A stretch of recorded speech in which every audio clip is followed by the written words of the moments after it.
enjoying online class.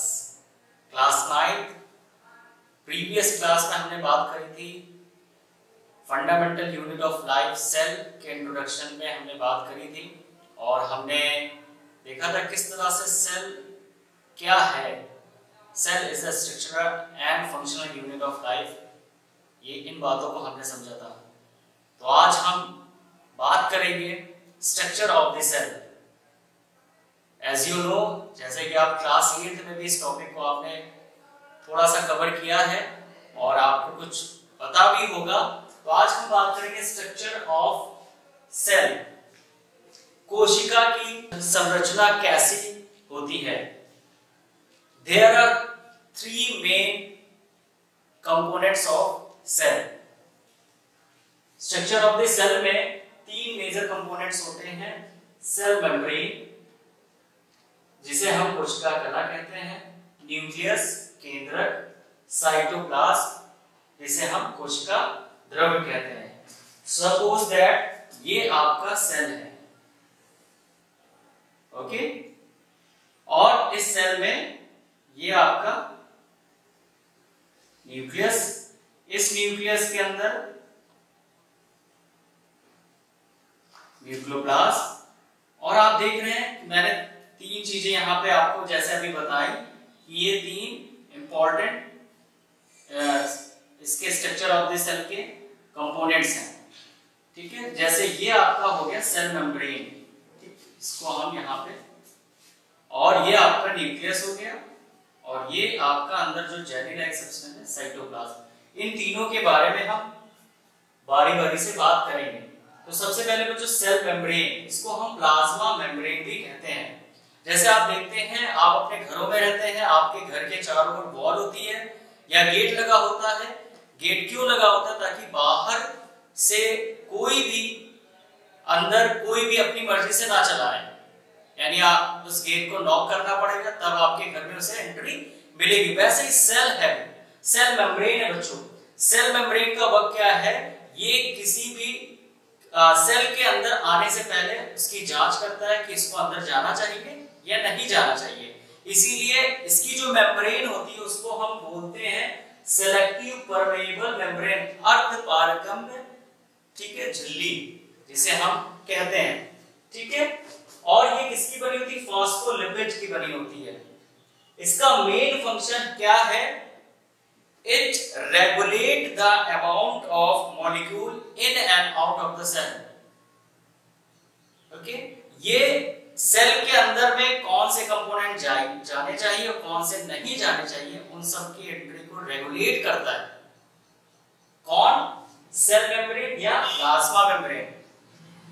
ठीक है बच्चों, अब आपको मैंने यहां पे देखिए सेल वॉल लिखी है. ये सिर्फ प्लांट सेल में पाया जाता है, ठीक है, जो कि सेलुलोज की बनी होती है, और ये फ्रीली परमेएबल होती है. इट मींस ये सॉल्यूट और सॉल्वेंट दोनों को अलाउ करती है, एंट्री करती है आने जाने के लिए. लेकिन ये सेल मेम्ब्रेन जो है ये सिर्फ सेलेक्टिव परमेएबल है, सिर्फ सॉल्यूट को इन एंड आउट करती है सेल के अंदर. ओके, ठीक है बच्चों, अब हम बात करेंगे न्यूक्लियस की. न्यूक्लियस को डिस्कवर किया था साइंटिस्ट रॉबर्ट ब्राउन ने 1831 में. न्यूक्लियस को, न्यूक्लियस के भी 4 पार्ट्स हैं आपके: nuclear membrane, nucleoplasm, nucleolus and chromatin fibre. अगर मैं इसका एक सिर्फ न्यूक्लियस का फिगर आउट करूं तो दिस इज अ न्यूक्लियस. इसके अंदर न्यूक्लियोलस है और इसके चारों तरफ आप, और इसमें आपका न्यूक्लियोप्लाज्म हो गया. ये आपका न्यूक्लियोलस हो गया, और ये आपका न्यूक्लियर मेम्ब्रेन हो गया,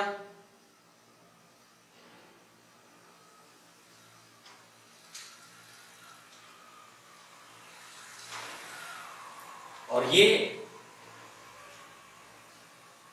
आपके इस तरह से क्रोमेटिन डेंस फॉर्म में है.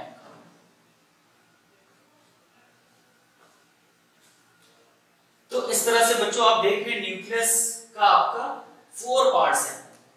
जैसे आपका यहाँ पे मेम्ब्रेन पढ़ना, सेम वर्क यहाँ पे उसका भी वही वर्क है, न्यूक्लियोप्लास्ट का भी। जैसे इसमें प्लास्ट, क्योंकि इसमें जेली लाइक लिक्विड ये भी रहता है। क्रोमेटिन फाइबर के बारे में हम बात करते हैं। क्रोमेटिन फाइबर का कंडेंस फॉर्म है, लेकिन ये अगर हम इसको देखें तो क्रोमेटिन फाइबर किससे कंसिस्ट, क्रोमोसोम से। क्रोमोसोम, फिर और क्रोमोसोम के अंदर क्या होता है, डीएनए, और part of the DNA it is called gene. यानी ये कंटेन करता है जेनेटिक मटेरियल, जिससे आपका क्या होता है प्यारे बच्चों, ये कोई भी इंफॉर्मेशन जनरेशन टू जनरेशन जाने के लिए हमारे पास क्या होना चाहिए, जेनेटिक मटेरियल यानी डीएनए होना चाहिए। डीएनए की फॉर्म होता है डीऑक्सीराइबोन्यूक्लिक एसिड, तो ये होना बहुत जरूरी है। जैसे आपके फादर और मदर के कुछ ना कुछ कैरेक्टर्स मैच करते हैं, वो किसकी वजह से होता है, इसी की वजह से होता है। At the time of cell division nucleus divide होता है 2 पार्ट्स में, और पेरेंट से, एक पेरेंट से दूसरे उनके बच्चों तक में वो information through the genetic material transfer होती है। ठीक है बच्चों, तो न्यूक्लियस और क्या है मेन फंक्शन न्यूक्लियस का, it is a brain of the cell. जैसे आपका ब्रेन सारी चीजों को कंट्रोल करता है, आपकी बॉडी की एक्टिविटीज को, वैसे ही सेल की सारी एक्टिविटीज को कौन कंट्रोल करता है, न्यूक्लियस कंट्रोल करता है, केंद्रक। It control the all the activities of the cell. यानी किसी भी सेल में अगर कोई भी ऑर्गेनेल्स प्रॉपर वे में वर्क नहीं करता, उनको इनिशिएट करता है। हर एक function control by the nucleus. Nucleus के द्वारा ही कंट्रोल होता है हर एक एक्टिविटीज जो सेल के अंदर हो रही होती हैं। ओके बच्चों, फिर हम बात करेंगे तीसरे पार्ट में, साइटोप्लाज्म। ये क्या होता है, आप देख रहे हैं इसमें इन सेल मेम्ब्रेन और न्यूक्लियस के बीच में एक ब्लैंक स्पेस है, इसमें जेली लाइक सब्सटेंस फिल रहता है बच्चों, वेरी इंपॉर्टेंट। ठीक, इस जेली लाइक सब्सटेंस में आपका 70 to 80% वाटर रहता है, और रिमेनिंग पार्ट उसमें sugar, mineral, vitamins and amino acid present रहते हैं। ठीक है बच्चों, तो आप देख रहे हैं कि इस सेल के स्पेस में क्या है, साइटोप्लाज्म। इसी और इसका मेन फंक्शन क्या है, it is a main cycle of metabolic process. ये यहीं पे सारी मेटाबॉलिक एक्टिविटीज होती है। इट मींस रेस्पिरेशन, ग्लाइकोलाइसिस, ये सब आपका किसमें होता है, इस साइटोप्लाज्म में। ठीक है बच्चों, तो it is a main cycle of metabolic process. कोई भी केमिकल प्रोसेस एक्टिविटीज है वो सब हेड कहां होंगी, इस साइटोप्लाज्म में। और कौन हेड कर देगा, इस साइटोप्लाज्म में लिटिल ऑर्गन्स पाए जाते हैं। जैसे आपके ऑर्गन्स है ना, हैंड है, हैंड का वर्क अलग है, आईज का वर्क अलग है, ईयर का वर्क अलग है, वैसे ही बच्चों सेल के अंदर भी कुछ लिटिल ऑर्गन्स पाए जाते हैं, और वो कुछ ना कुछ फंक्शन परफॉर्म करते हैं। ठीक है बच्चों, जिन्हें हम क्या बोलते हैं, सेल ऑर्गेनेल्स, कोशिकांग कहते हैं। कोशिका के अंग यानी सेल के अंदर जो वर्क करते हैं, जो ऑर्गन वर्क करते हैं, उन्हें हम क्या बोलते हैं, सेल ऑर्गेनेल्स।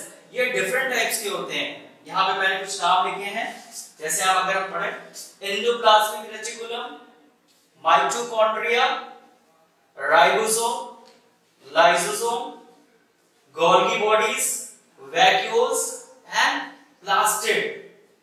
ठीक है, इसमें कुछ जो है प्लास्टिड जो है वो आपका सिर्फ ओनली इन प्लांट सेल में पाया जाता है। ठीक है बच्चों, तो इन सब सेल ऑर्गेनेल्स के बारे में हम स्टडी बारी-बारी से करेंगे। ओके, तो बच्चों अब हम बात करेंगे different types of cell organelles. यहाँ पर मैंने डिफरेंट सेल ऑर्गेनेल्स के नेम लिखे हैं।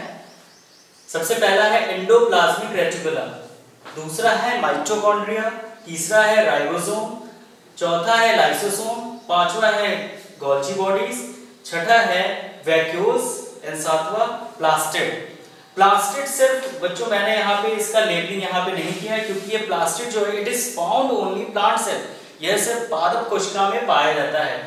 तो बच्चों अब हम बारी-बारी से इस एंडोप्लाज्मिक रेटिकुलम के और भी जितने ऑर्गेनेल्स हैं उनके स्ट्रक्चर और फंक्शन पे हम बात करेंगे।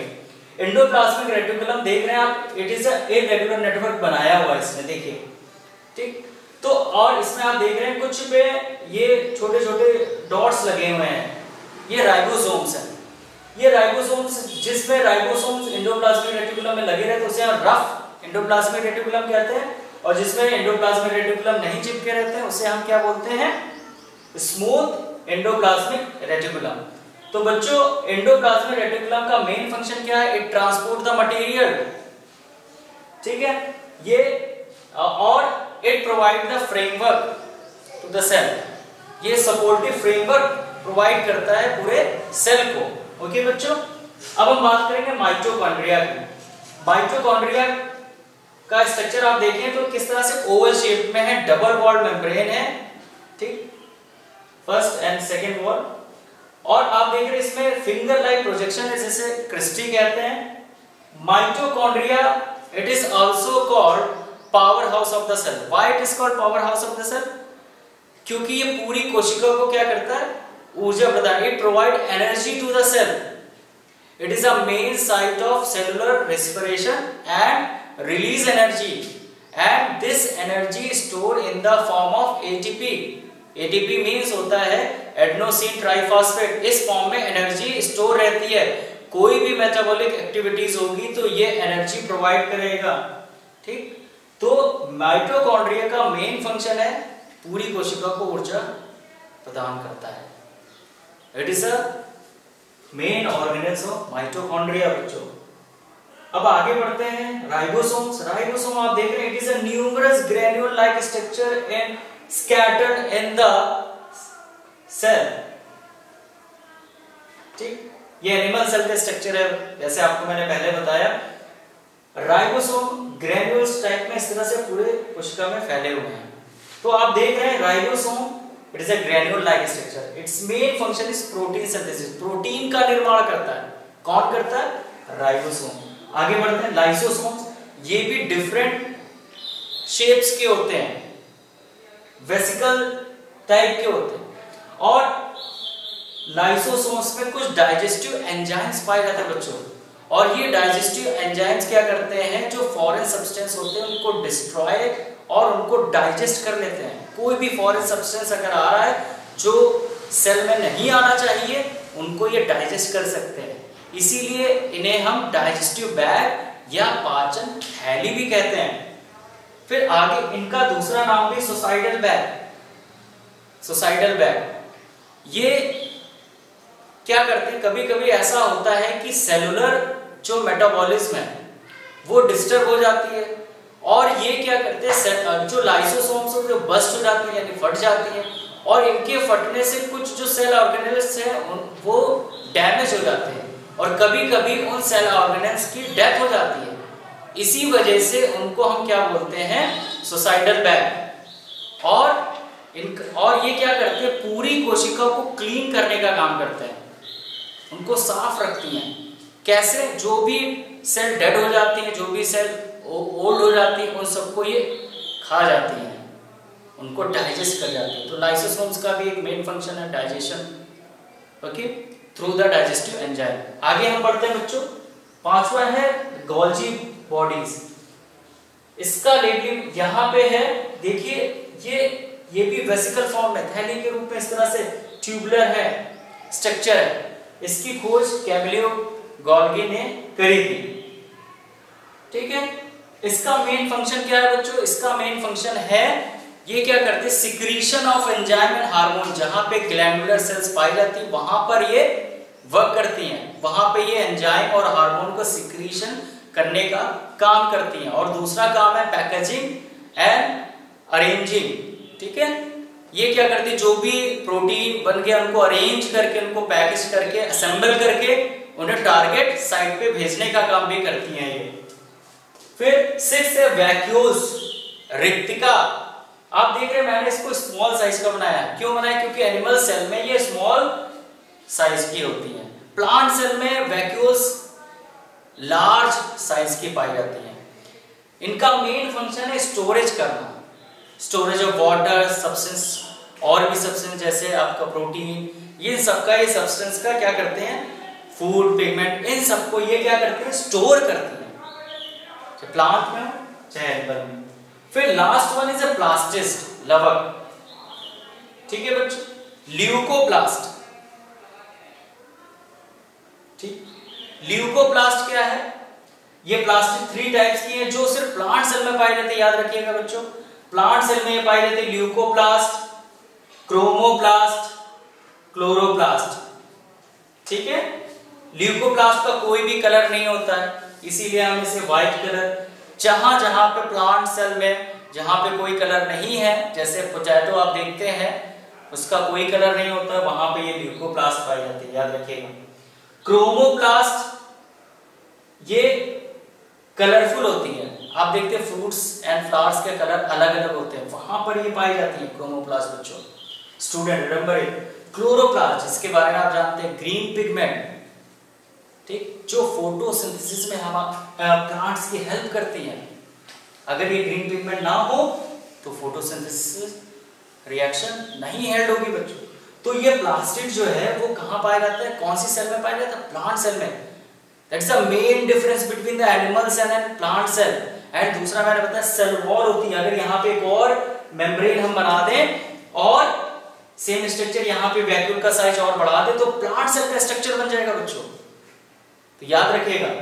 तो आपने देखा किस तरह से ऑर्गेनेल्स जितने हैं सबके फंक्शन डिफरेंट हैं और डिफरेंट रोल प्ले कर रहे हैं। माइटोकॉन्ड्रिया का अलग है, राइबोसोम्स अलग है, सभी के फंक्शंस अलग अलग है, स्ट्रक्चर्स भी अलग है।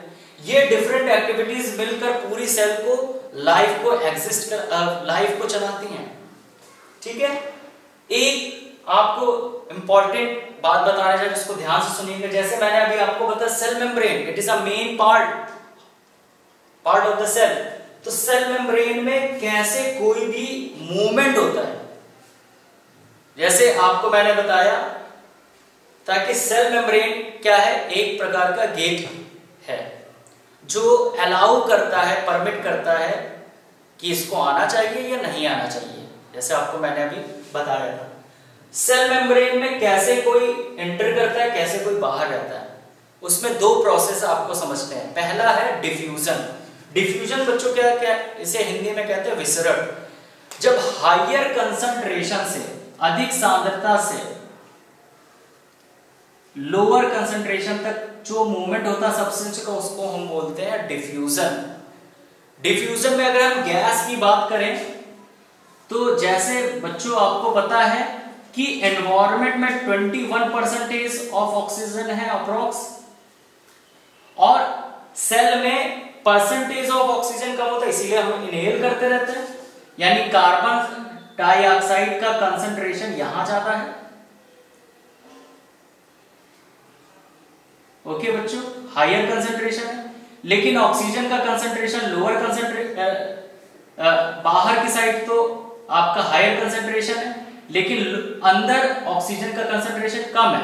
तो ये ऑक्सीजन का कंसंट्रेशन क्या है, हायर है बाहर यानी एटमॉस्फेयर में, तो ये क्या करेगा, मूव करेगा सेल की तरफ। तो इस तरह से गैस, ऑक्सीजन गैस का मूवमेंट।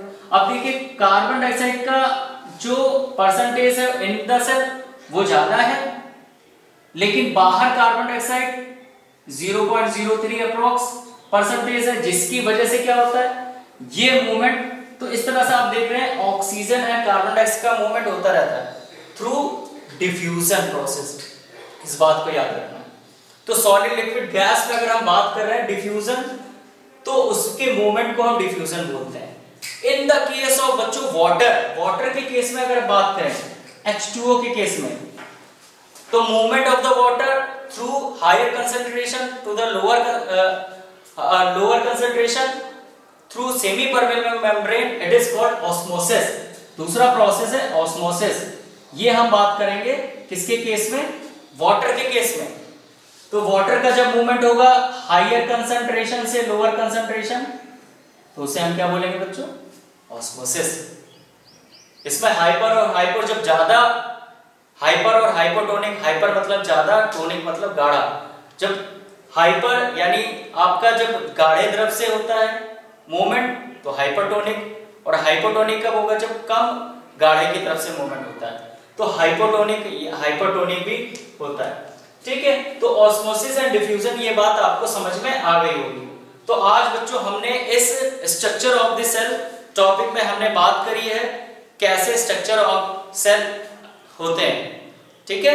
तो उसमें 3 मेजर पार्ट हमने पढ़े, सेल मेम्ब्रेन जिसे हम प्लाज्मा मेम्ब्रेन भी कहते हैं, न्यूक्लियस के बारे में बात करी हमने, फिर हमने बात करी साइटोप्लाज्म जेली लाइक सब्सटेंस। उस साइटोप्लाज्म में डिफरेंट सेल ऑर्गेनल्स पाए जाते हैं, लिटिल ऑर्गन जो एक्टिविटी को परफॉर्म करते हैं, सेल की एक्टिविटी को। तो हमने डिफरेंट ऑर्गेनल्स के बारे में बात करी। तो बच्चों ये ऑर्गेनल्स आपको याद करने पड़ेंगे, स्ट्रक्चर को बनाना पड़ेगा, ताकि आप जितना ज्यादा प्रैक्टिस करेंगे आप सेल को तब उतना ही ज्यादा आपको लर्न होगा और आपको ये समझ में आएगा। तो बच्चों इन जितने भी आपको मैंने यहाँ पे डायग्राम बताए हैं वो आपको प्रैक्टिस करना है, जितना ज्यादा प्रैक्टिस करेंगे उतना ही ज्यादा आपको समझ में आएगा। आई थिंक ये बात आपको समझ में आई होगी। Thank you.